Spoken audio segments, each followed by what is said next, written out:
नारायण। हरिओम। श्री गुरुभ्यो नमः। स्वागत है आप सभी का आज के इस व्याख्यान में। हम सभी लोग अष्टाध्यायी काशिकावृत्ति के साथ पढ़ रहे हैं और उसे पढ़ते हुए अब तक हमने 52 सूत्रों का अध्ययन किया है। आज हम 53वें सूत्र को पढ़ने जा रहे हैं, जो सूत्र है गीच। इसको भी लगभग आधा पढ़ ही लिया हमने। आगे गीच पढ़ने के बाद आदेश परस्य और अनेकाल्पित सर्वस्य, इन सबको समझने का आज प्रयास करेंगे। तो गीच सूत्र में हमने जाना था यह अलौंत्यस्य का पूरक सूत्र है एक प्रकार से। ठीक,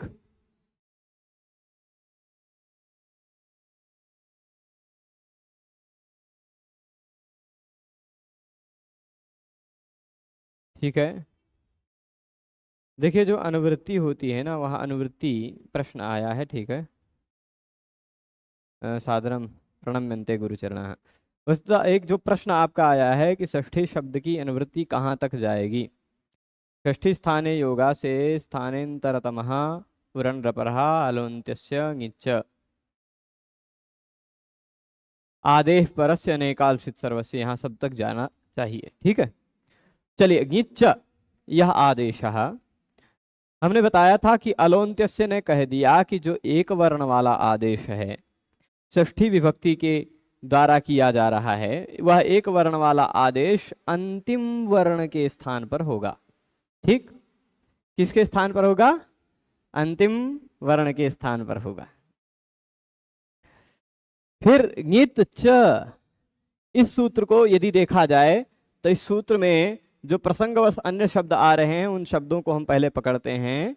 वो शब्द क्या हैं? कल हमने इसको बढ़िया से बता दिया था। षष्ठी, साथ साथ लिख दीजिए स्थाने, फिर गीत च का तोड़ करके आप लिख सकते हैं इसे दो शब्दों में, गीत च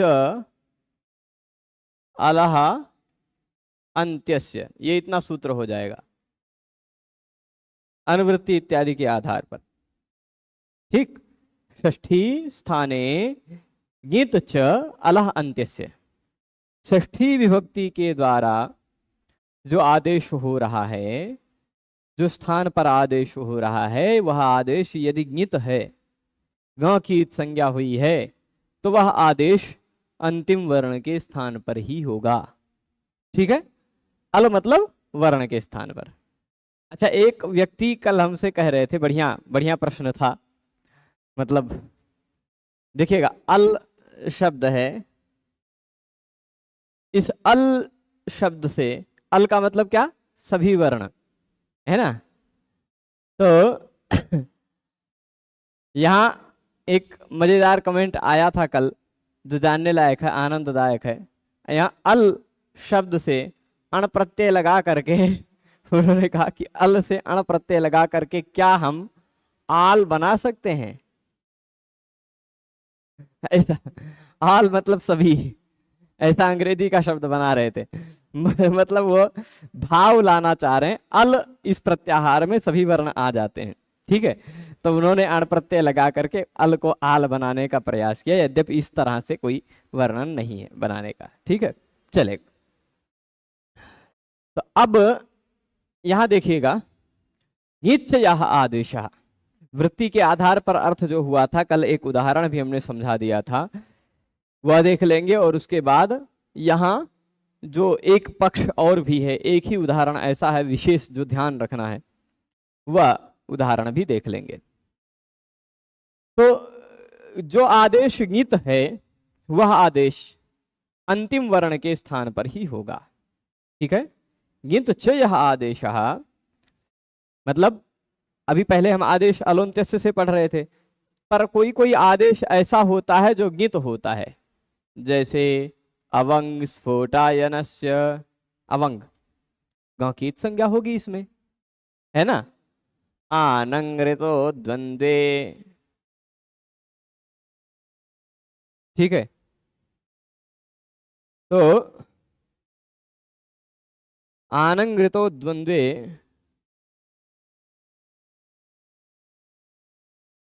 से होने वाला आनंग, अवंग, इत्यादि और बहुत सारे हैं जो गित हैं।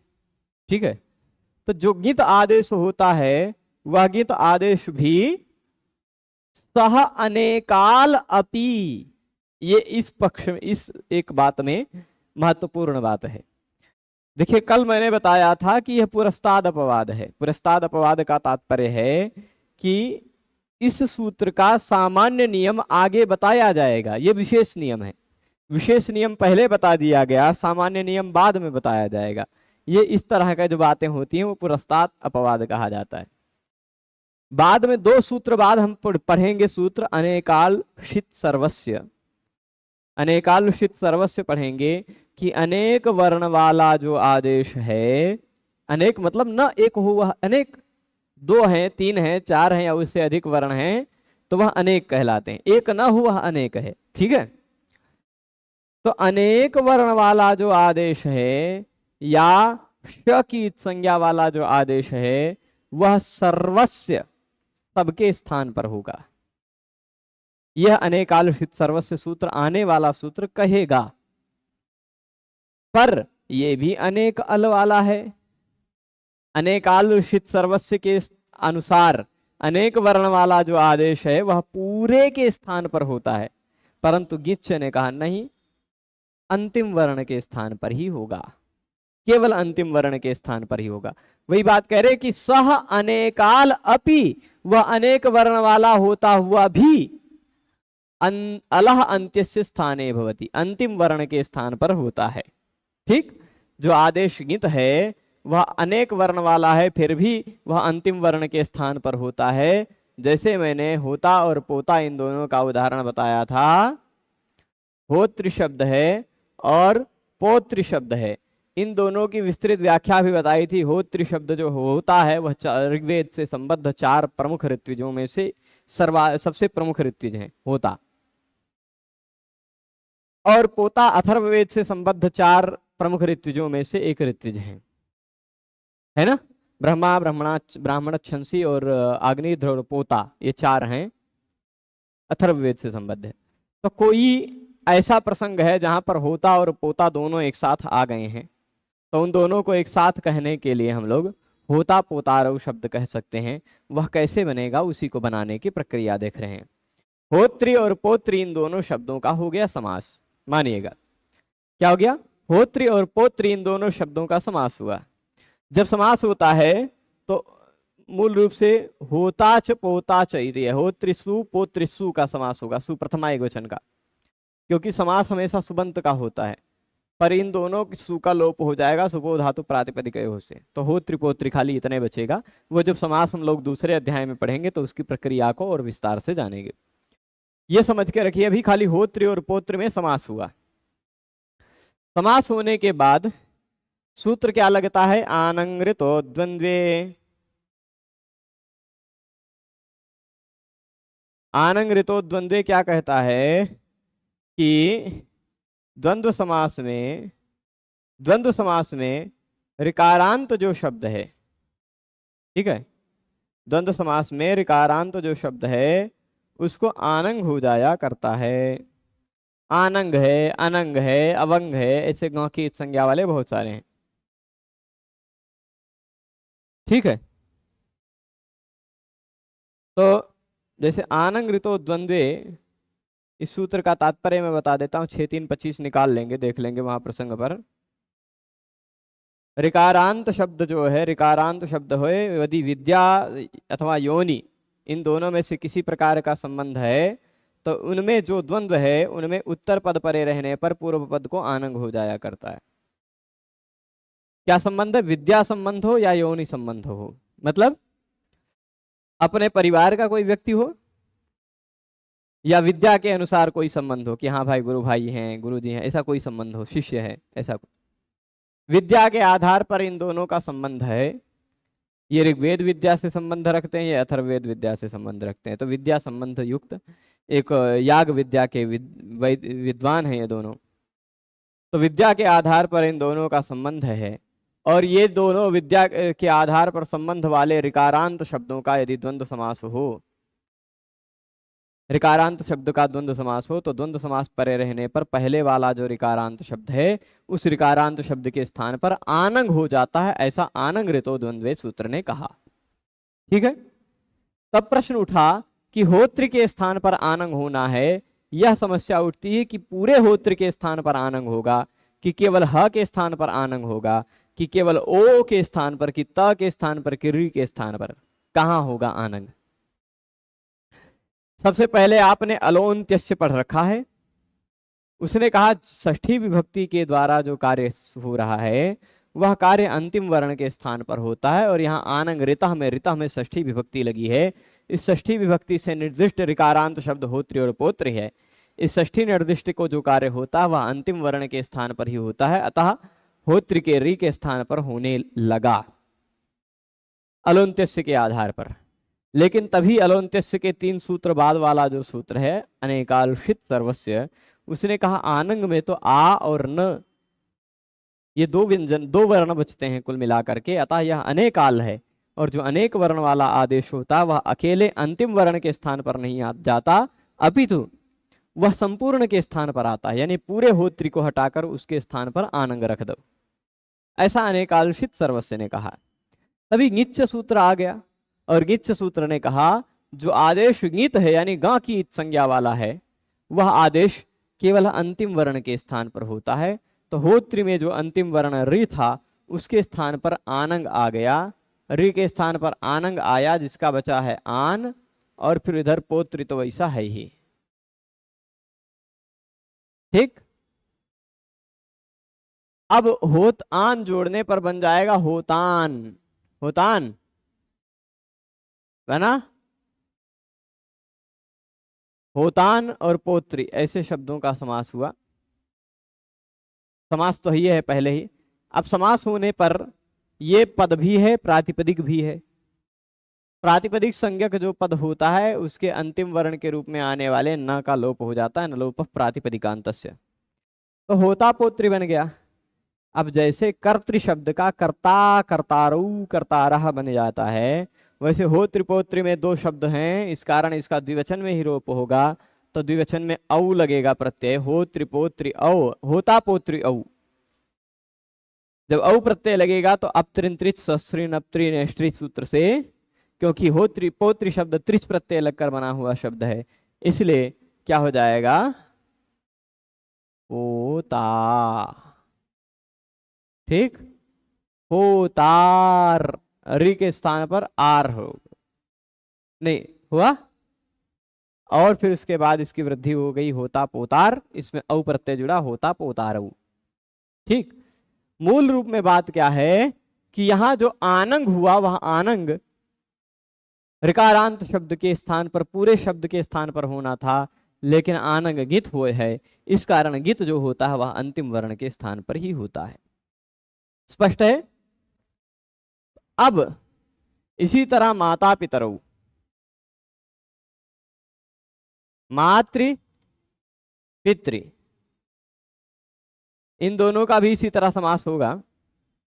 तो 3 शब्द बनते हैं समास होने पर। एक तो एक शेष हो जाता है पिता मात्रा सूत्र से, तो मातर पितरऊ रूप बनता है, और जब एक शेष नहीं होता है तो माता पितरऊ भी बनता है और मातर पितरऊ भी बनता है। माता पितरऊ पितरऊ मातर पितरऊ शशु जनयितारऊ, ऐसा करके कुछ सूत्र अमरकोश में है।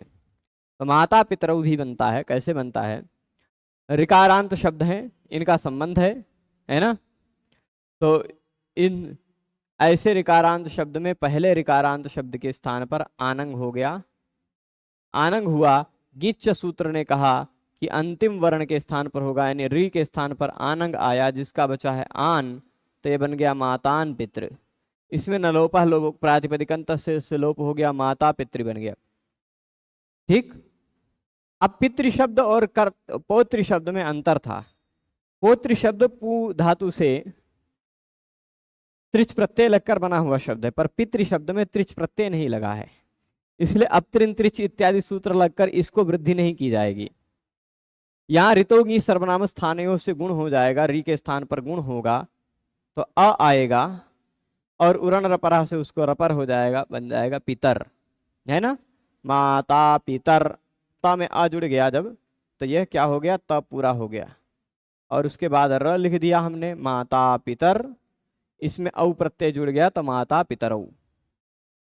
संक्षेप में यह बात है कि इन दोनों जगहों पर माता होता पोतारऊ देखें चाहे माता पितरऊ देखें, आप पहले शब्द में जो आनंग आता हुआ दिखाई पड़ रहा है, वह आनंग ऋतो द्वंद्व से जो हो रहा है आनंग, वह गित होने के कारण अंतिम वर्ण के स्थान पर आया है। ठीक है। इसके बाद और एक उदाहरण देख लेते हैं।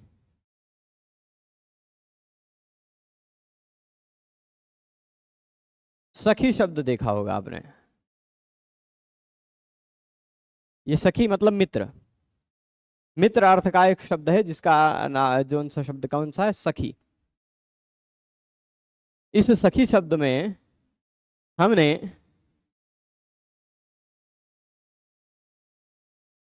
सुप्रत्यय लगाया,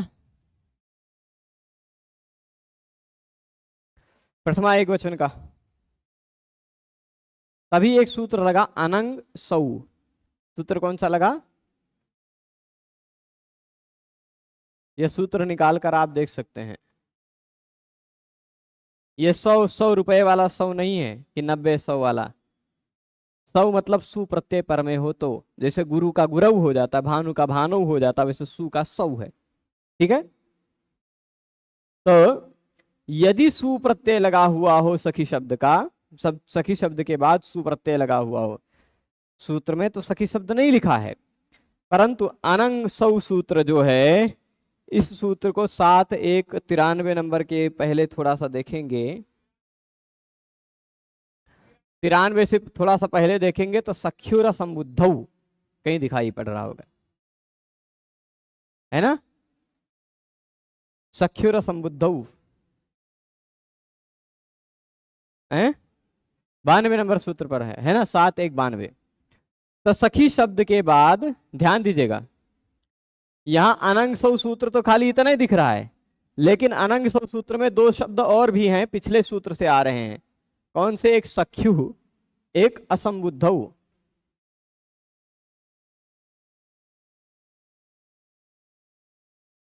मतलब सखी शब्द के बाद, सखी शब्द के बाद संबोधन एक वचन से भिन्न वाला, असंबुद्धि वाला, सखी शब्द के बाद संबोधन एक वचन से भिन्न यानी कि असंबुद्धि वाला यदि सुप्रत्यय हो तो सखी शब्द के स्थान पर अनंग हो जाता है।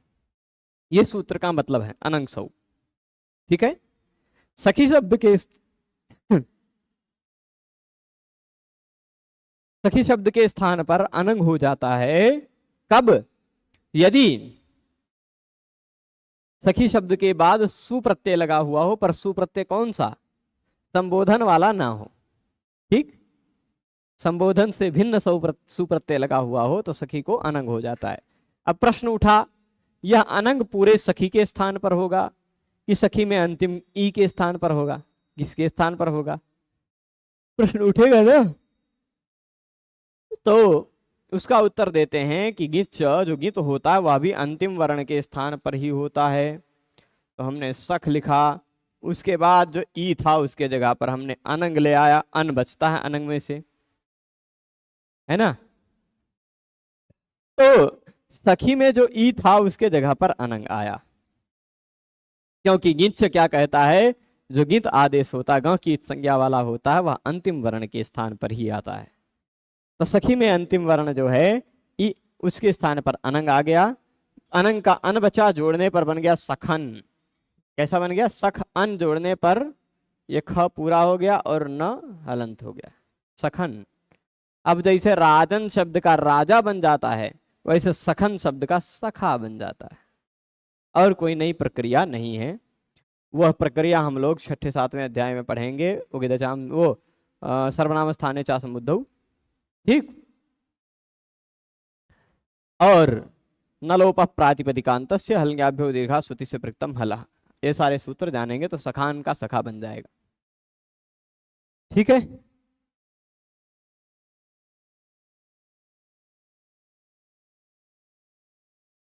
अब यहां देखिए आपने अनंग सौ भी देख लिया कि अनंग जो आदेश है वह भी अंतिम वर्ण के स्थान पर ही हुआ, आनंग भी हो गया।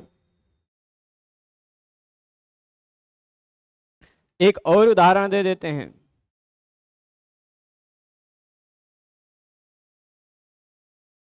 हम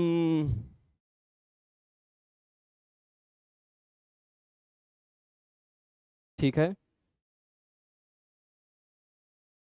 ऐसा कहते हैं, भगवान श्री राम का एक नाम लाते हैं, जानकी, भगवती का नाम है ना, पार्वती भगवती जानकी जी सीता जी का नाम है। जानकी जाया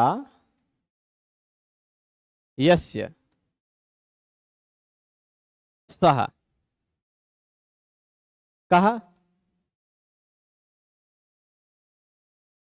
बहुव्रीहि समास किया जानकी और जाया शब्द का। जानकी शब्द और जाया शब्द का समास किया हमने। कौन सा शब्द, कौन सा समास किया? बहुव्रीहि समास किया।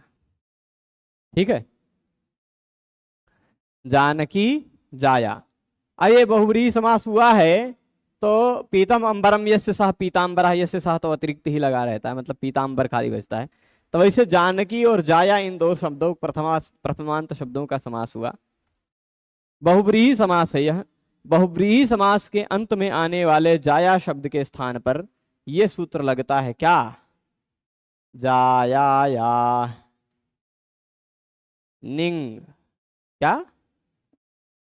जाया या निंग। 5 4 134 निकाल सकते हैं आप।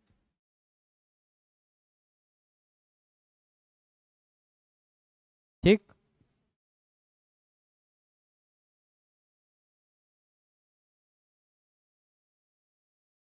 जाया या निंग कहता क्या है?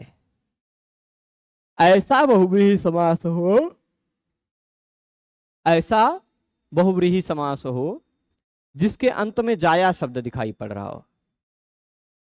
ठीक, ऐसा बहुव्रीहि समास हो जिसके अंत में जाया शब्द दिखाई पड़ता हो, तो ऐसे बहुव्रीहि समास में आने वाले जाया के स्थान पर निंग हो जाता है। क्या हो जाता है? निंग। जाया के स्थान पर क्या होगा? निंग। जाया या हमें लगा षष्ठी, तो षष्ठी स्थाने योगा हम ले लेंगे।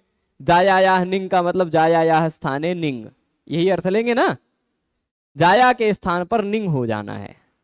ठीक है, अब प्रश्न उठा कि जाया में जो निंग होगा वह केवल ज के स्थान पर होगा या य के बाद वाले आने वाले आ के स्थान पर होगा या पूरी जाया के स्थान पर होगा? प्रश्न उठा ना। तो अनेक वर्ण है क्योंकि निंग में, इस कारण से अनेकालुषित सर्वस्व ने कहा संपूर्ण जाया के स्थान पर निंग ले आओ। लेकिन तभी गीच्छ जी ने कहा क्योंकि निंग जो है यह ग की संज्ञा वाला है, नी बचता है ना। निंग ग की संज्ञा है कि नहीं? अवंग बताया हमने, अनंग बताया, आनंग बताया। अब इसी तरह निंग देख लीजिए, निंग, यह जो निंग है यह भी ग की संज्ञा वाला है। तो ग की संज्ञा वाला जो आदेश होता है वह अंतिम वर्ण के स्थान पर होता है। अब जाया में कितने वर्ण हैं? ज, आ, य, आ।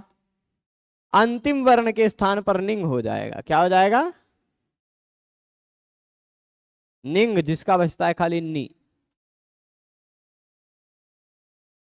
या कभी भी आता हो, उस या के बाद यवर अलय यमंग अनन झभगड़ ध झभगड़ ध खप चट त चट त कप श श ह, इतने वर्ण आते हो, मतलब ह के अतिरिक्त कोई भी वर्ण यदि या के बाद आ रहा है तो लोपो व्योरवली सूत्र से या का लोप हो जाता है।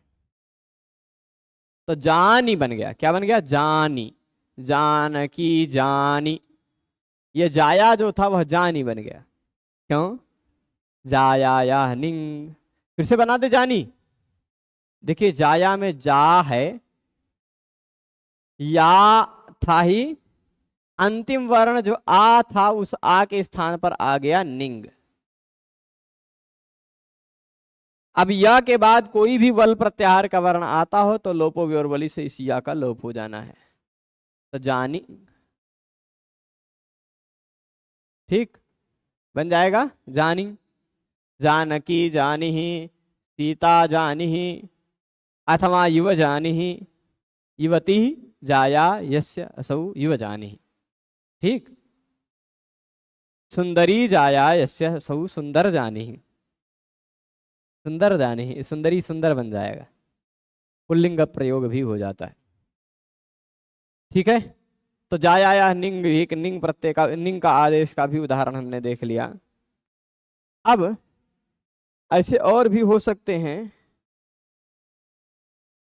हमें एक बार रिंग सयग लिंगशु सूत्र देखना है। देखिए, रिंग सयग लिंगशु,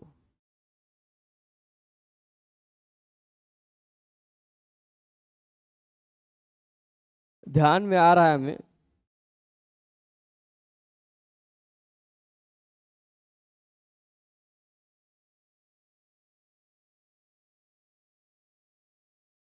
ठीक है।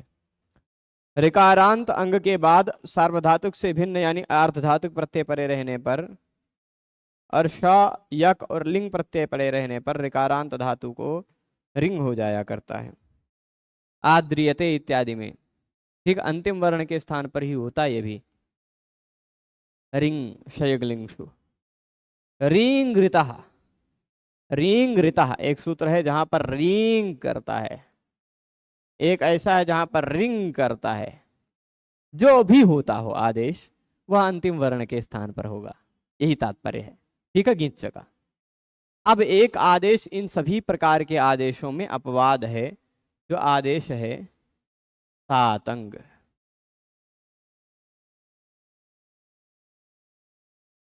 ठीक है, तातंग।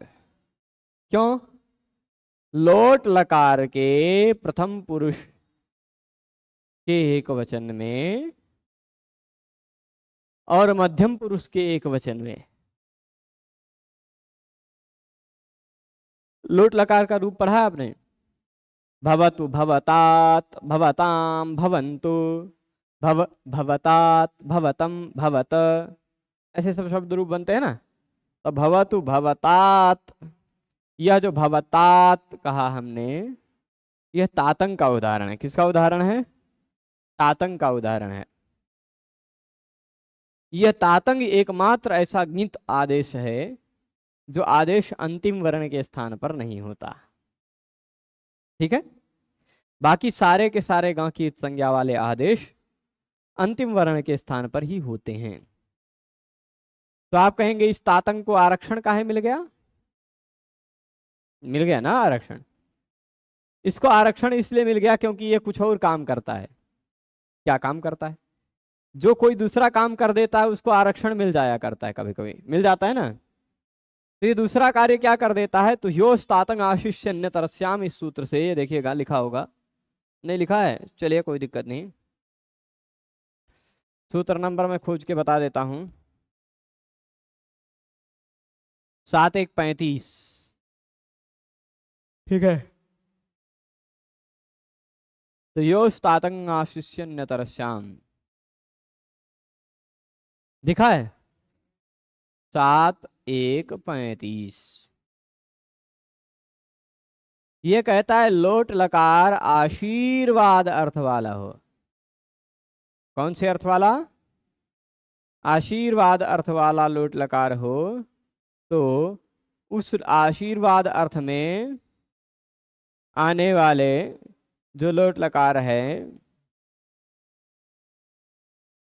उस लोट के स्थान पर, उस लोट लकार में आने वाले तू के स्थान पर और ही के स्थान पर तातंग हो जाया करता है विकल्प से।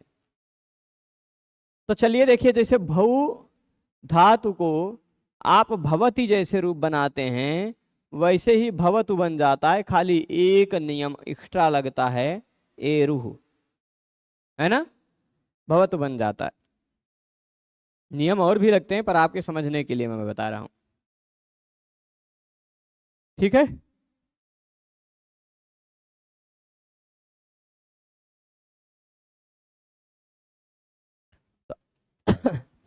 अब तो ही इन दोनों के स्थान पर जो हो रहा है तातंग, क्या हो रहा है? तातंग, यह तातंग देखिए तू के स्थान पर हो, पूरे तू के स्थान पर तातंग होगा तभी तात बनेगा, भवतात। यदि खाली ऊ के स्थान पर हुआ होता, तू में से ऊ के स्थान पर हुआ होता तो क्या बनता, भवतु का ऊ त हट बचा रह जाता, ऊ के स्थान पर तातंग हुआ होता तो भवत तात बनता, भवतात नहीं, कुरुतात नहीं, कुरुतात, है ना। तो यह जो भवतात पठतात इत्यादि शब्द रूप बनते हैं, यह तातंग प्रत्यय के एग्जाम्पल हैं। ठीक, तातंग प्रत्यय, तातंग आदेश होकर बनते हैं। तो तातंग खाली यही बता रहे हैं कि तातंग गीत करणस्य गुण वृद्धि प्रतिषेधार्थत्वात्, तातंग में जो गा की इत संज्ञा की गई है, उस गा की इत संज्ञा का कुछ दूसरा फल मिल जाता है। एक इत संज्ञक वर्ण का एक उदाहरण में एक ही फल मिलता है। ठीक, एक उदाहरण में एक इत संज्ञक वर्ण का एक ही फल मिलेगा। जैसे यहां तातंग जो है ग की इत संज्ञा वाला है ना, और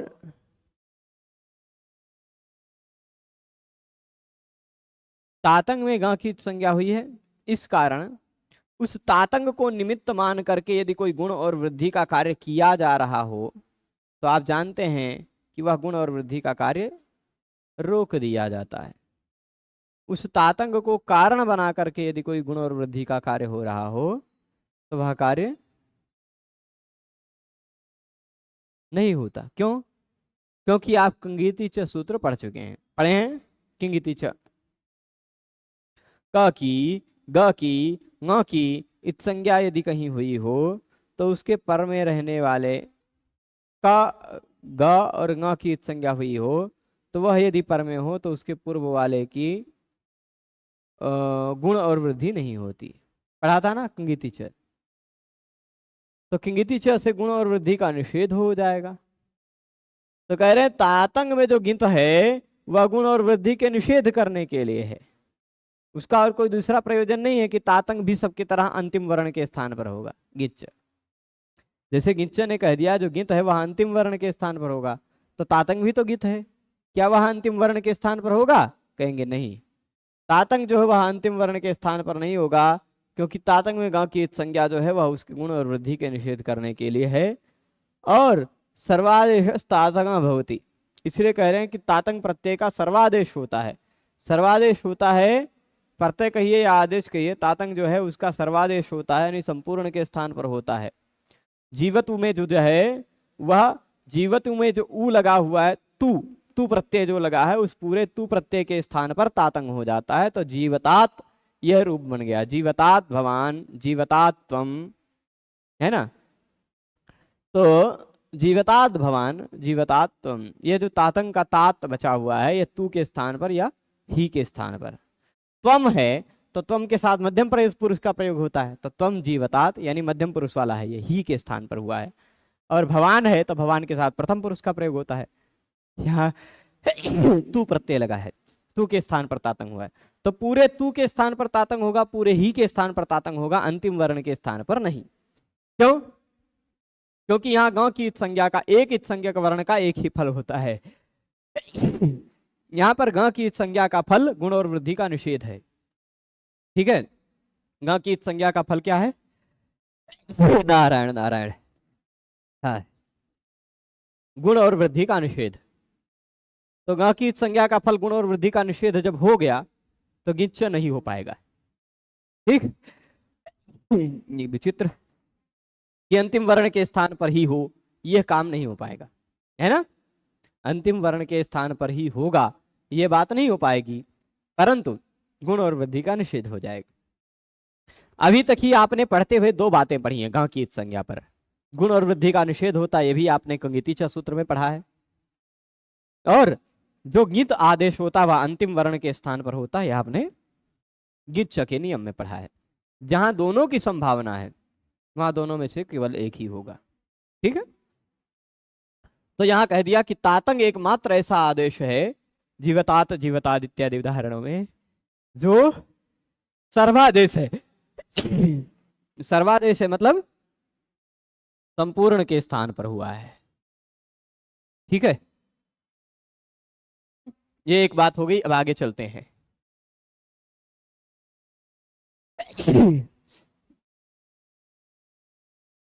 देखिए, षष्ठी विभक्ति के द्वारा निर्दिष्ट के स्थान पर जो गीत कार्य होते हैं वह अंत्य अल के स्थान पर होते हैं। मतलब षष्ठी विभक्ति से निर्देश किया गया और कोई कार्य जो हो रहा है वह कार्य यदि गीत है, ग की संज्ञा वाला, तातंग अवंग। अच्छा चलिए, ये तो हमने बताया ही नहीं। गो अग्रम,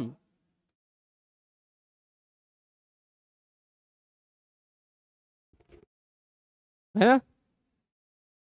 अवंग स्फोटायनस्य, सूत्र पढ़ा होगा हमने, थोड़ा सा संकेत मैंने किया है। स्फोटायन आचार्य के मत में गो शब्द के बाद यदि कोई स्वरवर्ण हो तो गो के स्थान पर अवंग हो जाता है।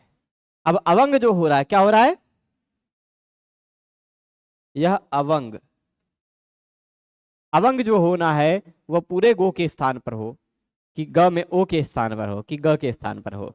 तो कहा गिंत है। यह जो गिंत होता है वह अंतिम वर्ण के स्थान पर होता है, यानी गो में से अंतिम वर्ण ओ हट जाएगा, ग बचेगा, उसके स्थान पर अवंग आए। ग बचा, ओ के स्थान पर आ गया अवंग, अवंग में से ग चला जाएगा, अब बचा गव अग्रम, जोड़ने पर बनेगा गवाग्रम।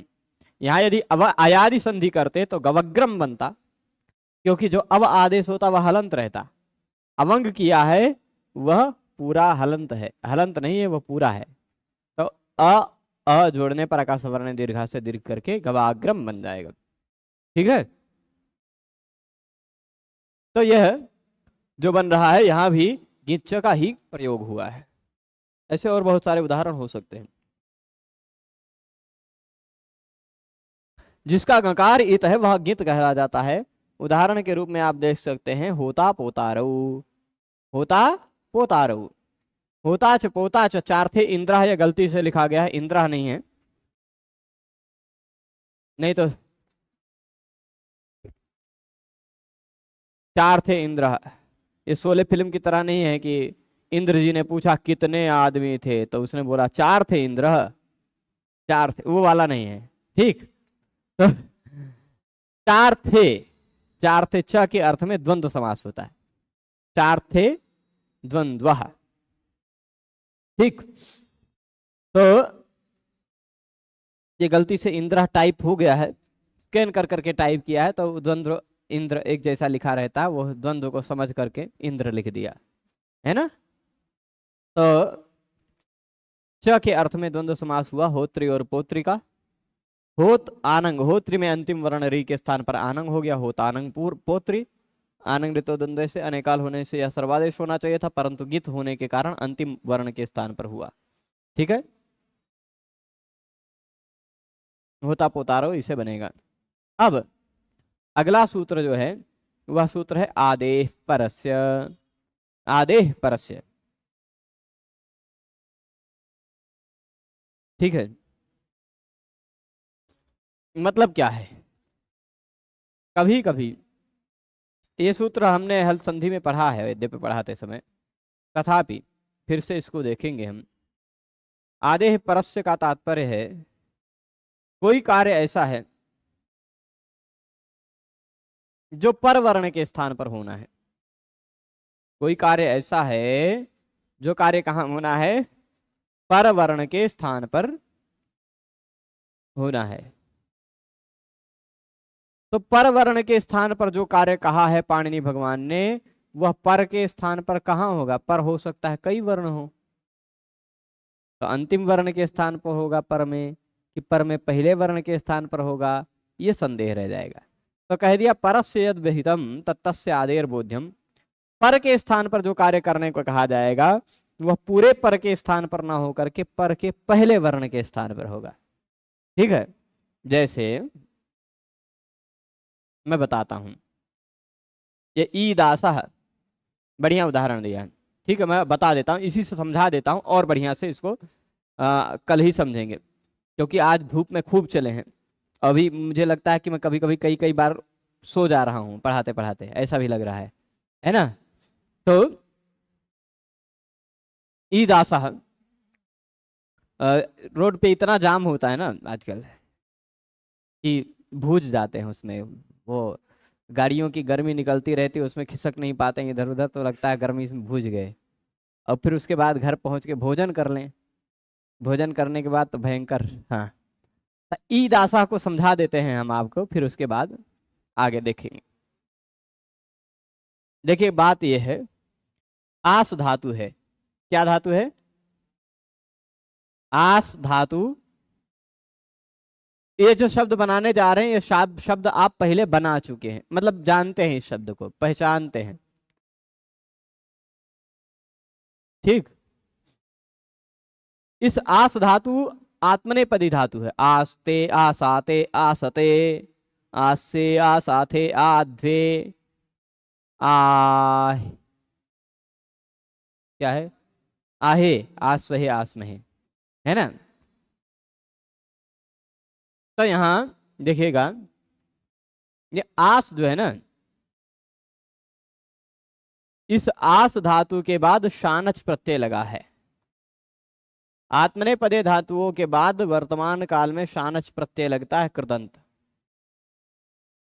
ठीक, शानच में से बचता है केवल आन। क्या बचता है? च की हलंतम से इत संज्ञा हो जाती है, श की लशक्कत अद्वितीय से इत संज्ञा हो जाती है, श के बाद वाला आ बचा रह जाता है और ना बचा रह जाता है।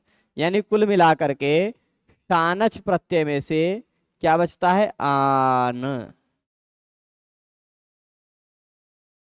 ठीक, अब जरा ईद आशा ऊद आशा को समझ लेते हैं।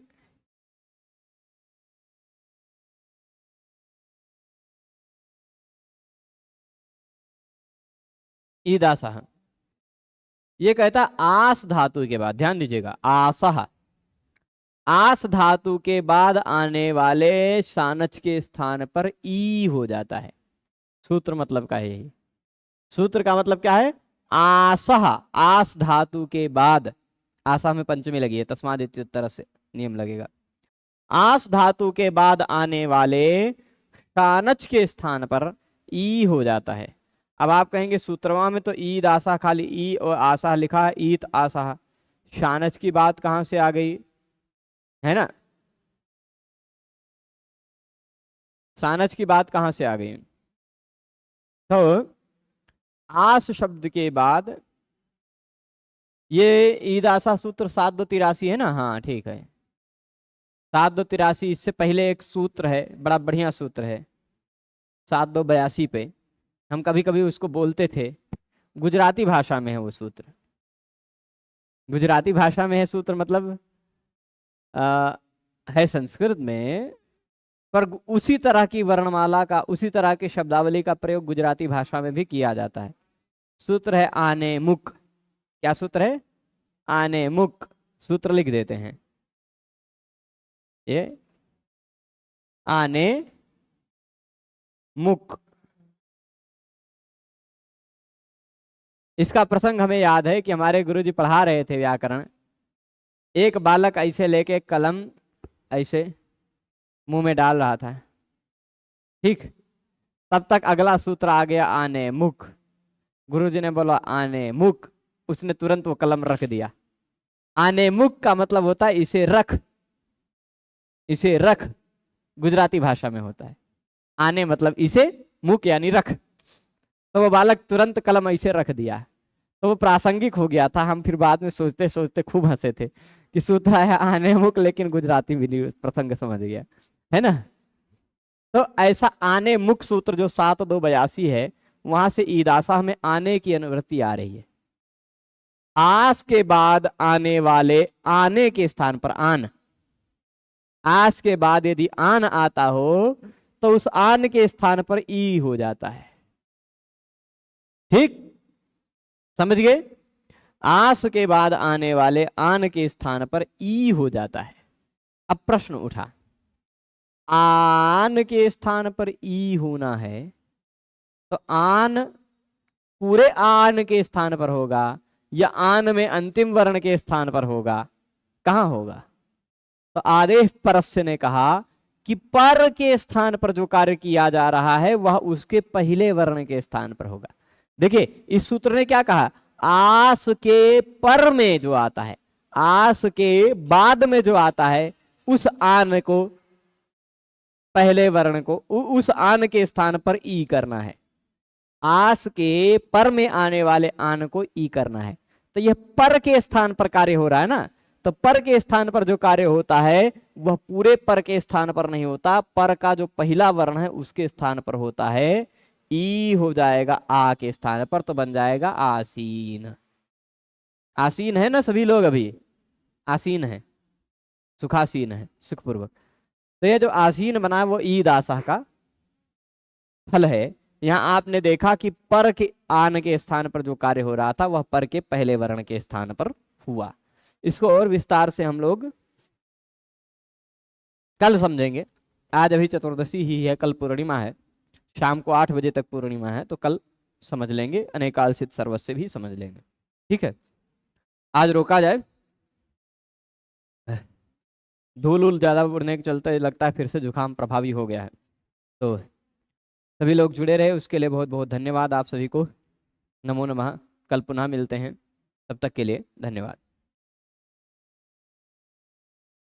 अच्छा, प्रश्न आया है, गुरुजी संस्कृत भाषा संवाद करने की बहुत इच्छा होती है किंतु व्याकरण का ज्ञान ज़्यादा नहीं होने से संकोच होता है।